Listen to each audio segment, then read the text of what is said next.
ये सिपाही एक चाकू की मदद से बंदूक को अपनी तरफ खींचने की कोशिश करता है, लेकिन ये इतना आसान भी नहीं था क्योंकि इसकी तरफ एक बुड्ढा स्नाइपर निशाना लगाकर बैठा था। ये बुड्ढा अपने जमाने का कमाल का स्नाइपर हुआ करता था और तभी वो इसकी रस्सी पर गोली चलाता है जिससे वो रस्सी टूट जाती है। अब इस सिपाही के पास कोई रास्ता नहीं था सिवाय मरने के। ना तो इसके पास कोई हथियार था और ना ही ये यहाँ से भाग सकता था। तभी बॉम्ब गिरने की वजह से एक बिल्डिंग टूट जाती है जिससे कांच के कुछ टुकड़े इसके पास आकर गिरते हैं। एक कांच का टुकड़ा उसके सामने आकर गिरता है जिससे अब स्नाइपर उसे आसानी से देख सकता था। तभी वहाँ पाइप में से उसकी एक साथी आती है। ये उसे सावधान रहने को कहता है और उस स्नाइपर के बारे में बता देता है। ये जर्मन स्नाइपर शीशे में देख रहा था कि वो किसी से बातें कर रहा है, लेकिन उसे अपने स्कोप में कोई भी नहीं दिखाई देता। लेकिन ये सिपाही भी उस जनरल को उस शीशे में पूरी तरह से देख रहा था। ये लड़की को बताता है कि जनरल लेफ्ट में है। वो उसे एक शीशा दिखाने को कहता है। ये लड़की ऐसा ही करती है। लड़की उस जनरल को शीशा दिखाती है। वो जैसे ही लड़की पर निशाना लगाता है तभी शीशे की चमक से उसका निशाना चूक जाता है, लेकिन तभी ये सिपाही पलक झपकते ही बंदूक को उठाकर उसे शूट कर देता है। पूरी करता है। इसलिए उस बूढ़ी औरत ने भारी कीमत चुकाकर उस बॉक्स को एक आदमी से खरीद लिया है। बॉक्स बेचने वाला कहता है सावधान रहे क्योंकि एक बार विश करने के बाद ये 6 लोगों की बलि मांगता है। ये कहकर वो वहाँ से जाने लगता है। उस बूढ़ी औरत ने देर नहीं लगाई और तुरंत बॉक्स से अपनी जिंदगी मांग ली। फिर जब बॉक्स बेचने वाला जा रहा होता है तब अचानक से पीछे से कोई आकर मार देता है और उसकी बॉडी को उस बॉक्स में खींच लेता है। अब बॉक्स में नंबर 1 लिखा आ जाता है, यानी कि 5 लोग अभी बाकी हैं। महिला अपने बेटे से नौकरों के बारे में कहती है। आदमी उस बॉक्स को एक खाली जगह पर रख देता है जहाँ अक्सर आकर नौकर मिलते थे। थोड़ी देर बाद 2 नौकर वहाँ रोमांस करने आते हैं। तभी एक डरावनी आवाज आती है जिस वजह से लड़की वहाँ से चली जाती है, लेकिन लड़का नहीं जाता। उसे उस आदमी ने बाहर से लॉक कर दिया है। अब उस बॉक्स में से एक जोकर निकलता है और पीछे से उस लड़के को मारकर घसीटते हुए उस बॉक्स में ले जाता है। अब उस बॉक्स पर 2 बना हुआ आ जाता है। अब उस बूढ़ी औरत की तबीयत में कुछ सुधार आने लगा है जिसे देख उसका बेटा काफी खुश है। इसलिए वो अपनी एक्स गर्लफ्रेंड को घर पर बुलाता है और उसे धोखे से बेहोश करके एक तहखाने टाइप जगह पर ले जाता है। टिम लकड़ी की मदद से बनी चाबी से अपने सेल के गेट को खोलने में कामयाब हो चुका था, इसलिए अब उसने चाबी के टुकड़ों को अलग अलग जगह पर छुपा दिया था। फिर उसने अपने दोस्तों के साथ मिलकर लॉन्ड्री से आम लोगों के कपड़े चुराए। कई दिनों तक दांतों को ब्रश नहीं किया ताकि उसके दांतों में कीड़े लग सकें। आखिरकार कुछ दिन बाद उसके दांतों में कीड़ा लग गया और उसे डॉक्टर के पास ले जाया गया जहाँ इस जेल का आखिरी वाला गेट था। मौका देखकर उसने गेट का निरीक्षण किया। अब फाइनली 15 गेट्स की 39 चाबी बनाने के बाद टिम की सारी तैयारियां पूरी हो चुकी थी। आखिरकार वो दिन आ चुका है जिसका टिम को 1.5 साल से इंतजार था। टिम और उसके दोस्तों ने लकड़ी की चाबी से अपने सेल को खोल लिया और फिर स्केप प्लान शुरू किया। पहले उन्होंने सारी चाबियां बटोरी जो उन्होंने जेल के अलग अलग हिस्सों में छुपाई थी। फिर जेल की यूनिफॉर्म की जगह आम लोगों के कपड़े पहन लिए। अब चाबी की मदद से वो लोग एक के बाद एक सारे गेट खोलकर वो आखिरी गेट के पास पहुंच गए। अब उनकी आजादी के बीच में सिर्फ यही गेट था, लेकिन सारी चाबी ट्राई करने के बाद भी ये गेट नहीं खुला तो इनके होश उड़ गए। अब टिम ने कहा, अरे भैया मैं तो टूट गया।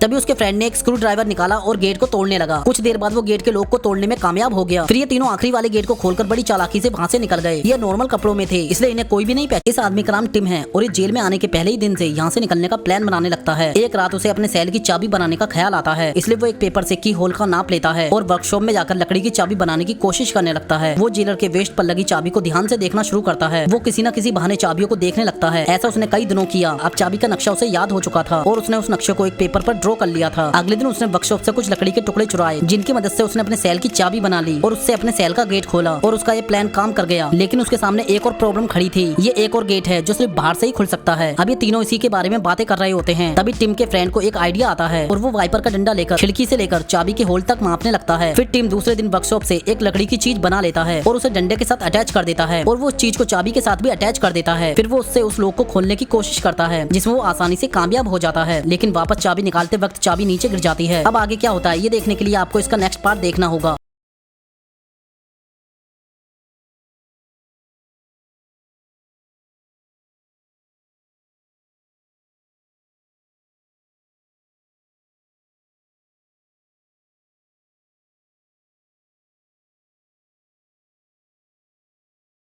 दोस्तों पिछले पार्ट में आपने देखा कि कैसे उसे यहाँ से भागने का रास्ता मिल गया था, इसलिए वो जानबूझकर लड़ाई करता है और टॉर्चर रूम में पहुँच जाता है। इसका फायदा उठाकर वो आदमी जल्दी उन पेचों को खोलकर उस रास्ते से बाहर निकलने की कोशिश करने लगता है, लेकिन बाहर का नजारा देखकर उसके होश उड़ जाते हैं क्योंकि यह जेल एक शिप के अंदर बनी हुई थी और वो शिप समुद्र के बीचों बीच खड़ी थी जहाँ से भाग पाना नामुमकिन था। अब इससे पहले कि कोई उसे देख पाता वो चुपचाप से उस रूम में वापस आ जाता है। अब वो आदमी जेल से भागने के दूसरे रास्ते खोजता है। वो एक डिवाइस बनाने लगता है जिसमें उसकी मदद उसके दोस्त कर रहे थे। सबसे पहले तो वो चश्मे के 2 लेंस एक गत्ते के टुकड़े पर चिपका देता है। फिर वो एक कांच की ट्यूब को इस यंत्र पर लगाकर कंपास बना लेता है। अब वो कंपास को टॉयलेट में बहने वाले पानी की दिशा के साथ मिलाकर यह अनुमान लगा लेता है कि उनकी शिप अभी मोरक्को देश के पास है। अब उन्हें किसी भी तरीके से इस शिप की लोकेशन को अपने साथियों तक भेजना होगा ताकि वो लोग आकर उन्हें यहाँ से बाहर निकाल सके। इसलिए वो आदमी इस काम के लिए जेल के डॉक्टर के पास जाता है और उन्हें सारी सच्चाई बताने लगता है कि कैसे उसे जेल के अंदर फंसाया गया है। ये सुनकर वो डॉक्टर उनकी मदद करने के लिए मान जाता है। वाला होता है ये सब छुपकर डायनासोर देख रहा था। उसे लगा कि वो अंडा उसका बच्चा है, इसलिए वो बाहर निकलकर सब पर हमला करने की कोशिश करता है और वहाँ से उड़कर चला जाता है। रात के समय वो एक गाड़ी पर भी हमला करता है, जिसकी वजह से गाड़ी बेकाबू होकर नदी में गिर जाती है और उसमें 3 लोगों की मौत हो जाती है। इसका नेक्स्ट पार्ट देखने के लिए आप हमें कमेंट कर सकते हैं। तो दोस्तों, जैसा कि हमने पार्ट 2 में देखा कि इन लड़कियों की बचने की सारी उम्मीद खत्म हो चुकी थी, जिसके बाद हंटर नीचे फंसे बैग को लाने के लिए एक रस्सी को बांध देती है और नीचे जाने लगती है। अब नीचे उतरते वक्त हंटर का हाथ गलती से फिसल जाता है, जिससे वो मरते मरते बचती है। फिर वो नीचे जाती है और लटक कर उस एंटीना के ऊपर कूद जाती है। सबसे पहले वो अपनी 2 दिनों की प्यास बुझाती है, बाद में वो आहिस्ता आहिस्ता रस्सी को पकड़कर ऊपर आने लगती है, मगर तभी उसके हाथ से रस्सी छूट जाती है, जिससे वो नीचे गिर जाती है। तब बक्की घबराती हुई नीचे देखती है तो हंटर बैग पर लटकी हुई थी, जिसके बाद बक्की उसको ऊपर खींच लेती है। तभी बैग में उन्हें एक ड्रोन मिलता है, लेकिन उसकी बैटरी डेड हो चुकी थी। अब बक्की रात में उस लाइट की तरफ देख रही होती है जो कि ऊपर जल रही थी, जिसके बाद बक्की ड्रोन को चार्ज करने की सोचती है। इसलिए अगले दिन वो उस पोल के ऊपर चढ़ जाती है और बल्ब को निकालकर ड्रोन को चार्ज पर लगा देती है, जिससे वो ड्रोन चार्ज होने लग जाता है। ये देखकर बक्की बहुत ज्यादा खुश होती है। तभी उसके चारों तरफ गिद्ध मंडराने लगते हैं, लेकिन बक्की जैसे तैसे करके उस ड्रोन को चार्ज कर लेती है और नीचे उतर आती है। आगे उन लड़कियों के साथ क्या हुआ ये जानने के लिए आप हमें कमेंट कर सकते हैं। ये लड़की टेनिस खेल रही थी, तभी बॉल आकर उसके सर पर लगती है। जब वो जमीन पर गिरती है तो उसके बालों की हेयर पिन उसके सर के आर पार हो जाती है, जिससे वो महिला हमेशा के लिए अनकॉन्शियस हो जाती है। उसकी बहन उसे बचाने के लिए एक ट्रामिल के अंदर डॉक्टर की मम्मी को लेने चली जाती है, जहाँ दीवार के अंदर से एक काली चीज बाहर आती है, पर वो उसे नजरअंदाज करती है। इसके साथ कुछ और लोग भी थे। जब वो अंदर जाते हैं तो उन्हें वहाँ सोना ही सोना दिखाई देता है, जिसे वह लोग उठाने लगते हैं। लेकिन तभी सोने का एक सांप इस आदमी की गर्दन पर लिपटकर उसकी गर्दन को तोड़ देता है। दूसरा आदमी भी सोने के चक्कर में मारा जाता है, लेकिन महिला को फर्क नहीं पड़ता, क्योंकि उसे खजाना नहीं बल्कि डॉक्टर की मम्मी चाहिए थी। तभी कुछ दुश्मन उसे मारने के लिए आ जाते हैं, जिस पर महिला आदमी का लाइटर उपयोग करके उस काली चीज पर आग लगा देती है और खुद भागकर डॉक्टर की कब्र में जा छुपती है। वो सीधा उसे बाहर निकाल देती है। काफी मेहनत के बाद महिला उसे घर ले आती है और उसे जीवित करने के लिए एक आदमी को ढूंढने लगती है, जिसमें मरे हुए लोगों को जिंदा करने की शक्ति थी। जब वो आदमी उस महिला को मिलता है तो वो घायल होता है, लेकिन फिर भी आदमी वहाँ अपनी शक्तियाँ इस्तेमाल करता है और सभी चीजें हवा में उड़ने लगती हैं। बुढ़ापे में ज्यादा ताकत लगाने से आदमी की मौत हो जाती है, लेकिन तभी डॉक्टर की लाश उड़ जाती है।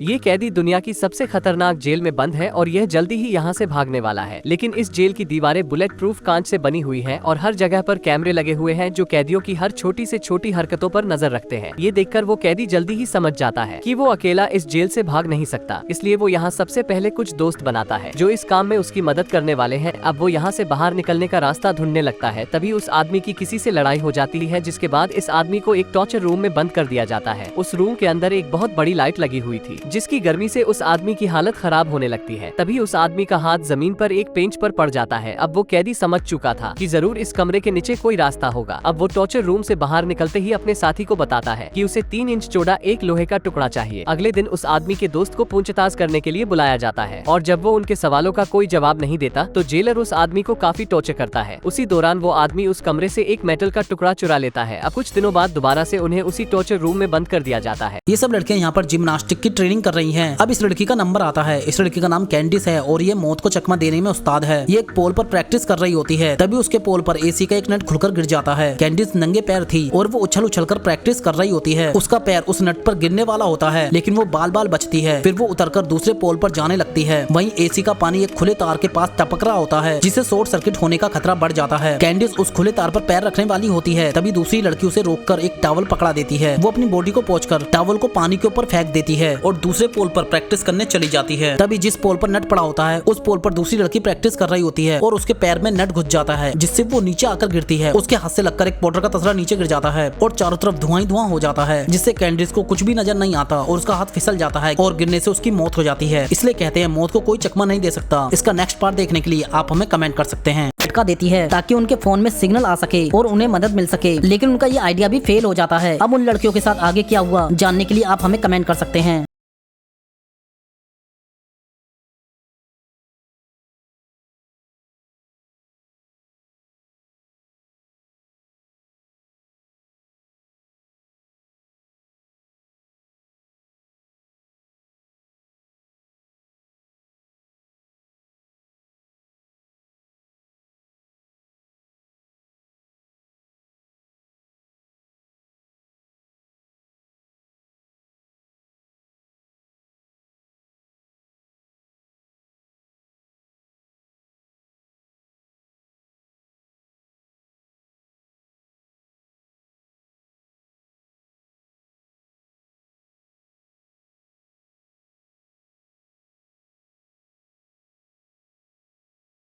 दोस्तों पिछले पार्ट में हमने देखा कि बक्की और हंटर एक बहुत ऊंचे टावर के ऊपर फंस जाती हैं। वो इतनी ऊपर होती हैं कि उनके फोन में सिग्नल भी नहीं आ रहे थे। लेकिन तभी हंटर को याद आता है कि जब वो नीचे थी तब उसके फोन में सिग्नल आ रहे थे। इसलिए हंटर अपने फोन को जमीन पर पहुंचाने के लिए उसे अपने जूते में रख देती है। साथ में वो जूतों के अंदर सॉक्स और अपना ब्रा भी उतार कर रख देती है ताकि फोन सुरक्षित नीचे गिर सके और जिससे उन्हें मदद मिल सके। इसके बाद वो अपना फोन नीचे गिराती है और थोड़ी देर रुकने के बाद उन्हें वहाँ पर एक आदमी दिखाई देता है जो कि फोन पर किसी से बात कर रहा था। अब ये उस आदमी को देखकर जोर जोर से चिल्लाने लगती हैं, लेकिन उसका ध्यान उन लड़कियों की तरफ नहीं जाता। बाद में बक्की अपना जूता निकालती है और नीचे फेंकती है, लेकिन आदमी इन्हें इग्नोर करके वहाँ से चला जाता है। कुछ देर बाद वो देखती है कि वो आदमी चिल्ड बियर का मजा ले रहा है। फिर रात होते ही उन आदमियों का ध्यान अपनी ओर खींचने के लिए वो दोनों फ्लेयर गन चलाती हैं, जिससे वो आदमी उन्हें देख लेते हैं। ये देखकर लड़कियां काफी खुश हो जाती हैं। दूसरी ओर वो आदमी अपनी वैन लेकर उनकी ओर आने लगते हैं। तभी वो उनकी गाड़ी देखकर रुक जाते हैं और उनकी गाड़ी का शीशा तोड़कर उस गाड़ी को चुराकर अपने साथ ले जाते हैं। ये सब देखकर उन लड़कियों की होप पूरी तरह टूट जाती है।